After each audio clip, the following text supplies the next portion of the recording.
A paz do Senhor, bom dia, boa tarde, não sei qual o horário que vocês vão ver esse vídeo, assistir, né? Hoje a gente vai trazer a palavra sobre a origem da igreja, né? Então, e disse-lhe Pedro, arrependei-vos a cada um de vós, seja batizado em nome de Jesus Cristo, para perdão dos pecados, e recebereis o dom do Espírito Santo. Em Atos, capítulo 2, versículo 38. A igreja é a família de Deus, comprada com o sangue de Cristo e selada com o Espírito Santo. Em Atos 2, capítulo 2, versículo 1, 2 e 37 e 38, diz assim: Cumprindo-se o dia do Pentecoste, estavam todos reunidos no mesmo lugar, e de repente veio do céu um som, como de um vento veemente e impetuoso, e encheu toda a casa em que estavam assentados.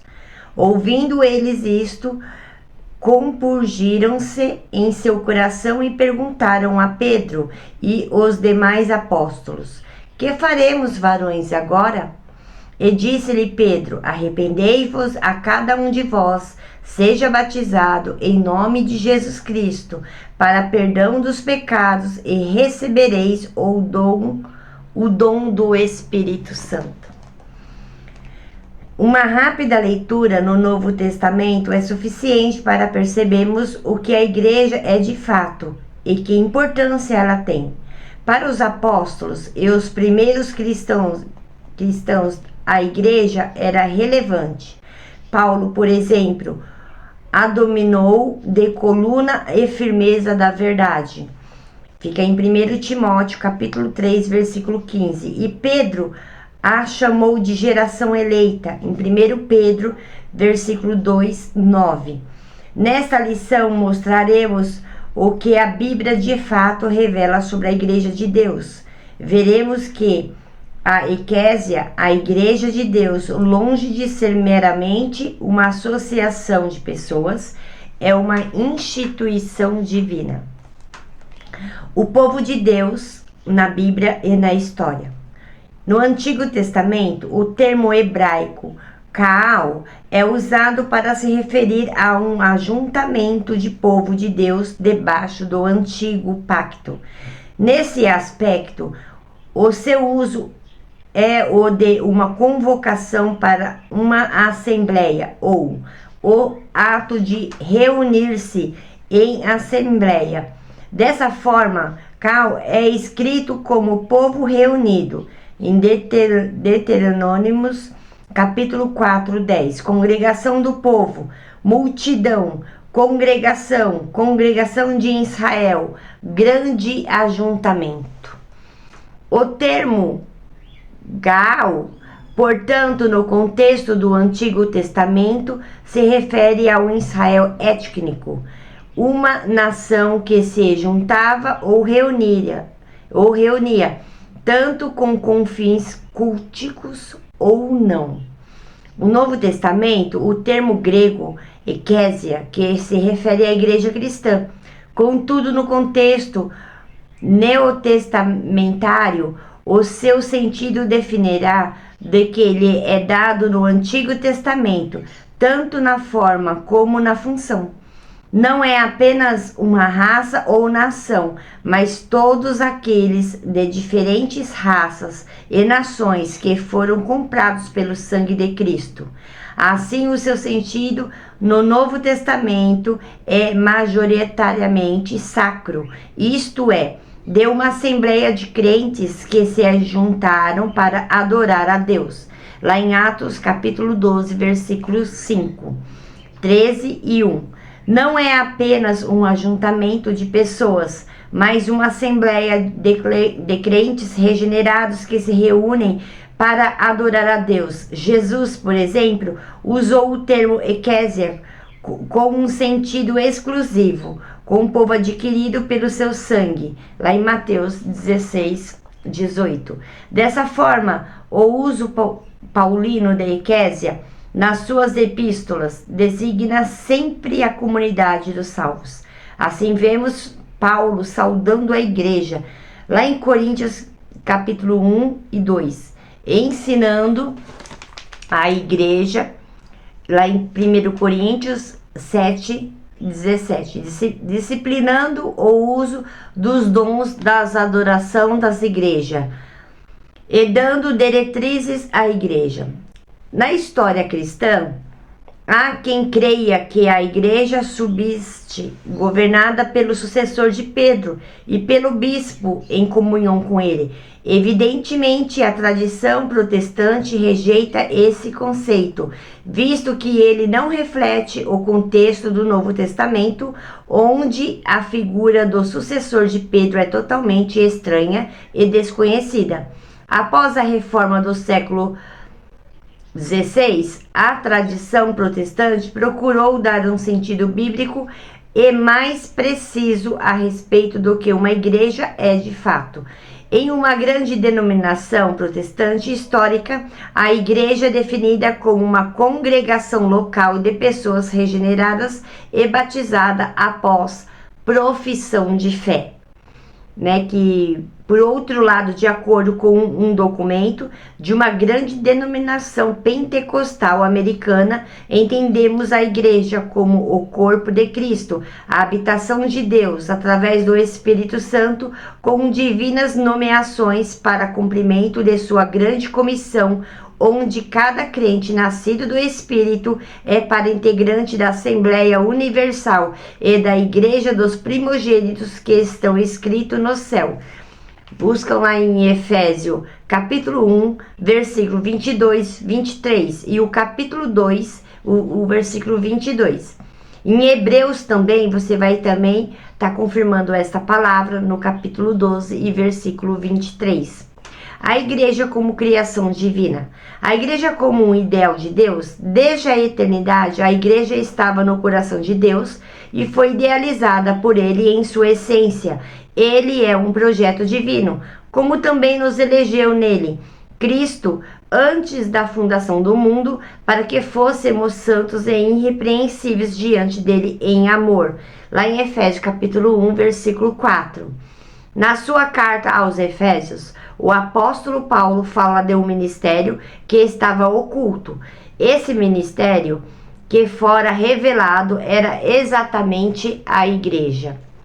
Na mente de Deus, portanto, a igreja já existia. O amor de Deus fez com que ele provesse um plano para salvar o homem caído. Assim, Cristo amou a igreja e se entregou por ela. Lá em Efésios capítulo 5, versículo 25. A igreja como uma realidade concreta.